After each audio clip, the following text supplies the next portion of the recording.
குறும்புத்தனமான பேச்சுக்கும் தடாலடியான சிரிப்புக்கும் பல ரசிகர்கள் இருக்காங்க திவ்யதர்ஷினிக்கு. இவங்க சமீபத்தில் பத்திரிகை இதழுக்கு பேட்டி அளித்தப்போ சமையல் குறித்து இவங்க கிட்ட கேள்வி எழுப்பப்பட்டது. எனக்கு சமைக்கவே தெரியாது, திருமணத்துக்கு அப்புறம் தான் நூடுல்ஸ் மட்டும் செய்ய கற்றுக்கிட்டேன், பெண்கள் தான் சமைக்கணும் அப்படின்னு விதியாக இருக்குது, பெரிய ஹோட்டல்ஸ்லாம் ஆண்கள் தானே சமைக்கிறாங்க, சம்பளம் வாங்குற இடத்துல ஆண்கள் சமைக்கணும், வீட்டில் பெண்கள் சமைக்கணுமா, இது என்ன எழுதப்படாத விதி அப்படின்னு சொல்லியிருக்காங்க. செல்வி திவ்யதர்ஷினி அப்படின்னு குறிப்பிட்டது ஏன்? மேலும் விவாகரத்து குறித்த கேள்விகளுக்கு டிடி அதிரடியா பதிலளிச்சிருக்காங்க. டிடி சின்னத்திரையிலிருந்து தற்போது வெள்ளித்திரை வந்து கலக்க ஆரம்பிச்சிட்டாங்க.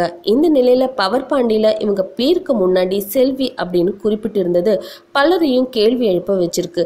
இது குறித்து ஒரு முன்னணி ஆங்கில நாளிதழ் கேள்வி ஒன்றை எழுப்பியதோ உடனேயே கொஞ்சம் கோபமான டிடி, வேண்டாம் ப்ளீஸ், இதை பத்தி பேசவே வேண்டாம் அப்படின்னு பதிலளிச்சிருக்காங்க. வெளியே கூட சொல்ல முடியாத அளவுக்கு அப்படி என்ன சோகமோ டிடி வாழ்க்கையில தெரியலைங்க.